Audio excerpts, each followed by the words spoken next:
Good evening, this is the Oscar expert here with Brother Bro, and it's time to review Everything Everywhere All at Once. The film is about a Chinese woman who is attempting to do her taxes when she is introduced to the idea that she might be able to save humanity by accessing the multiverse. It's the latest film from Daniels, who directed Swiss Army Man, and Swiss Army Man is one of our favorite movies, is it not? Swiss Army Man is amazing, and it's overlooked and fantastic. Yeah, and I'm really hoping people look back from this movie at Swiss Army Man, and then they go like, oh yes, like this resonates more, I understand this better. Now that the hype around this movie is so high, people are going to look at Swiss Army Man, they're going to go, we were all wrong. It has like a decent legacy. There are a lot of fans on it, like on LETTERBOXD, a lot of people I follow really like it. So we're not the only ones. But this one is nailing absolutely everybody in the ass with exactly what the Daniels have to offer cinema. The Daniels turned their own Danielness up to 11. The amount of energy and the density, every level in which a movie could be dense, like packed into this movie, and every second of the movie is insane. And I think that's why critics like this one even more, is because it's more impressive that they pulled off what this movie is. On many levels, this doesn't seem like this multiverse concept that tries to tackle like 5 different genres very well, and then also make you cry and be heartfelt. Like none of that should really work, and it crams like a 4-hour concept into like 2 hours and 10 minutes. But somehow, like everybody who watches it seems, they follow the emotional through line, and it prevents it from being like too confusing or too heady. And I would understand if you felt like overwhelmed by this film. I think we both felt a little bit like that. We've seen it twice. The first time we saw it, and then the second time I was able to completely give myself over to the film, and I was on the same wavelength. And I feel the same way about this movie that it seems like everybody does right now. It was a lot to take in on one viewing for me. So the second viewing, I really felt like I was able to connect with the movie more. Having done some of the work already, I was kind of less stressed out trying to wrap my head around it. And I love the movie now. I absolutely love it. This movie really fires on all cylinders. Like, it made me laugh out loud. The physical comedy is absolutely hilarious. There are a lot of like really great gags. Like it's one of the best comedies I've seen. As an action film, it's one of the most exciting that I've seen. Especially for like the middle, it's just non-stop jam-packed with action, Daniels style, which feels very music video-y. And the action just has like endless possibilities. Yes, there is combat in the style of martial arts, but there's just magic happening all the time as well. It's action like you've never even seen. Really, the action and the comedy go together seamlessly. The action scenes are the ones where I'm laughing the hardest. Yeah, the combat is very stylized, but also really impressive, and the Daniels know how to direct a coherent action scene, whether it's with their coverage and getting really intense close-ups,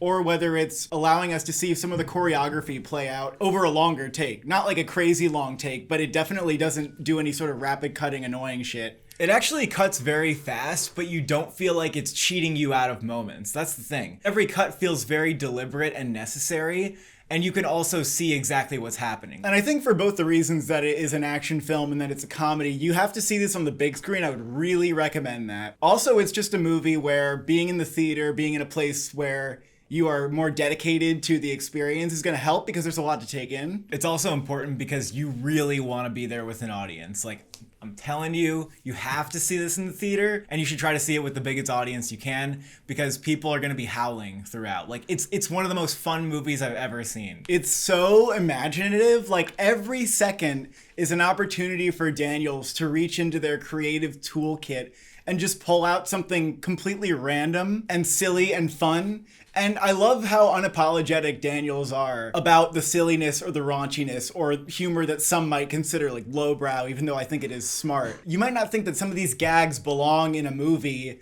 where it's ultimately trying to make you think and cry, but it works, and it's not just in spite of all the silliness. I think that all that silliness kind of enhances the feeling that the movie's trying to give you. There's a lot of storytelling packed into the action scenes as well. It's not just for the sake of combat. Often, like, the character is discovering how to do something or is learning about the world that they're living in. And that's what gives these action scenes like so many different emotions to them. There's just a constant element of randomness and surprises thrown at you. You never know what you're gonna get next, or like what universe she's gonna pull a new skill from. It's just a blast. It's just so much fun. And you're also able to have fun even while you, in the beginning, like don't really understand what's going on. You're just kind of able to laugh at how like absurd everything is.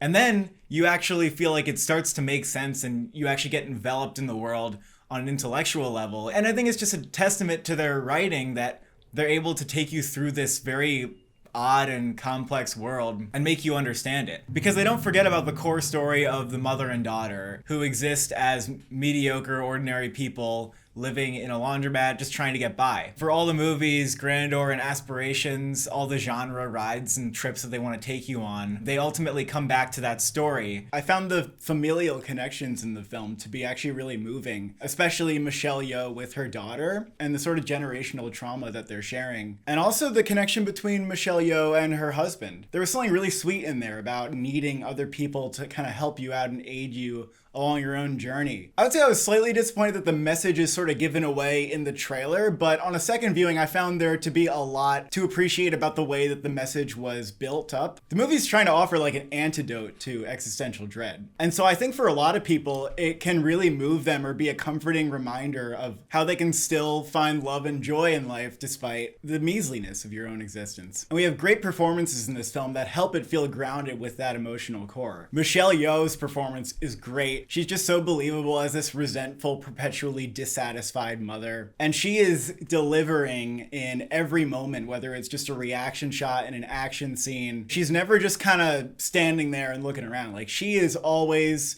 digging into this character and bringing it out for us, which I think is really remarkable. And the more I think about the film, the more I think about how crucial her performance is to the movie working. Yeah, on paper, I could have seen how this character could have come across as kind of unlikable and unsociable, because it's kind of who the character is in the movie. But because of her performance, and in a weird way, because of her charisma, Michelle Yeoh is able to show us like a whole range of this character's experiences and her emotions throughout that never made me dislike her, never made me feel disconnected from her. And she's fucking hilarious throughout the movie. Like, just from the way that she says things, she gets a lot of laughs. As many people have pointed out, she has martial arts training, and so she's able to like kill it in those scenes. And you also believe that she's just a normal person who like somehow can do martial arts. And like walking back and forth between being like kind of clumsy and then being like insanely graceful is something that she does well. And I also think the daughter does some really good physical acting. Yeah, Stephanie Soo was a huge standout here. You connect a lot with her character, especially towards the end, but she's also just really fun, and some of her line deliveries are just hilarious. Like, I could see her being a total star. I think she could lead a Marvel film after seeing what she does in this movie. But not only was she funny, she had some of the most touching moments in the film, and she had to be like the most present in those scenes. And she's absolutely like killing it in those. She completely hit it out of the park. You also buy her pain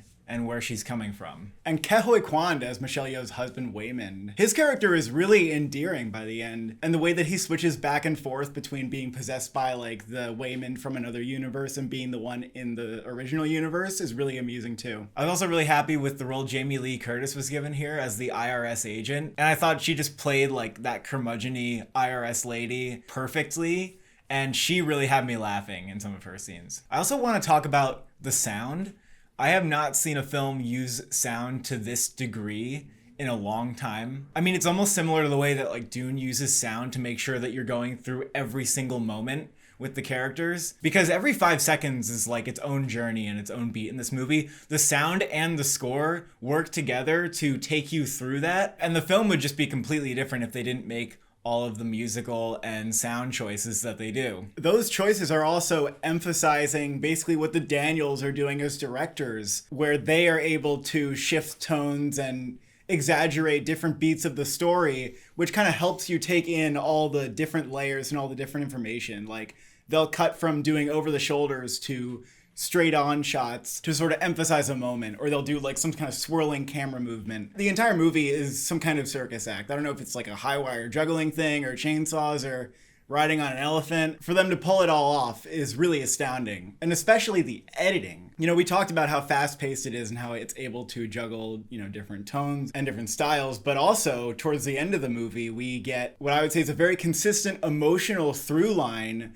as we hop back and forth between like different universes. I think this film is a huge achievement in editing. Even the scenes that are not combat, like the first 20 minutes when you're in the laundromat, they give it this frenetic and urgent pacing, and they give you moments to sit on a character's face and understand how they're feeling, even throughout these crazy moments. I mean, this is just such an impressive movie on all levels. Even in terms of the costumes and production design, especially what Jobu Tapake is wearing, some of those outfits are almost Cruella level, like weird and zany. And with the production design, this thing takes place in a corporate office building. You feel like you've been on a whole journey, even though you're just in the same location for a lot of the movie. And that's a testament to the production design, going along with how they're shaping the lighting in each of these scenes. I wouldn't even mind going to the theaters to see it again, because I feel like I have to make sure that I absorb this and catch it in theaters while it lasts. This is one of 2022's must-see films. I think people will be talking about it all year long. Do you want to talk about Oscars? Yeah, let's talk about Oscars. This movie has a 4.5 on LETTERBOXD right now. The critic reviews are through the goddamn roof. I expect this will get a good IMDb score, actually. At that point, I really do wonder if this is a next year Oscar contender, because we cannot help but to wonder that. And I think it really could happen. I mean, this might be one of critics' top 3 movies of the year, potentially, if you look at like Rotten Tomatoes. I think there should be hype for the movie's editing, the screenplay, the directing, the performances, like Michelle Yeoh, who is a cinema legend who's never gotten her due. Like, she has a narrative going for her on top of this performance, which is maybe not the most full of Oscar clips, but her impact on the movie overall is pretty substantial. Critics groups could hype it up. I don't know why you would be a cinema lover and not be really into this movie. I know it's an action movie and I know it's a comedy, but the fact that it's like technically impressive and that it could get an editing nomination and maybe even a sound nomination, like those things, I would love to see it get a score. One thing that's already been surprising is that as far as the way people are talking about this movie, as critics especially, it's already crossed the threshold from like lowbrow art into highbrow art, where people are comparing Daniels to all kinds of filmmakers and auteurs who have, you know, Academy Awards and such. Critics are not afraid to say this is their favorite movie of the year or one of them. I really wonder if people will be like sounding the alarm and sounding the bell for this at the end of the year. I'm curious how it's gonna go, because it literally came out yesterday in a very limited release. We don't know how well it's going to do with the box office or what kind of word of mouth splash it's going to make. I want this movie to become a sensation. I really do. This is like one of the coolest original films that has come out, you know, in the last decade easily. How could you ignore this for an original screenplay? Who can be taken this seriously and have a bunch of physical gags about butt plugs in your movie? Like, I don't know anybody else who's doing that. And the other thing that's hard to imagine is that, you know, nobody gives a fuck about how good the editing is in this movie at the end of the year. Even if it's just critics groups, like, some people have to care. If enough people think it's their favorite movie of the year, and that includes these like highbrow critics, why not? Yeah, it's very, very early and getting very ahead of ourselves to consider that. But I'm just saying, if it can get screenplay plus one other thing, like, I'm gonna be predicting it for picture. I mean, this movie just fucking hit it out of the park on all levels. And I would give this a 10 out of 10. As an action movie, as a comedy, as a familial drama, as a sci-fi film, as something that is thought-provoking and emotionally potent, and also just impressive on a technical level, so imaginative. I would give this movie a 10 out of 10 as well. Thank you for watching. Thank you for subscribing. How many universes can you access?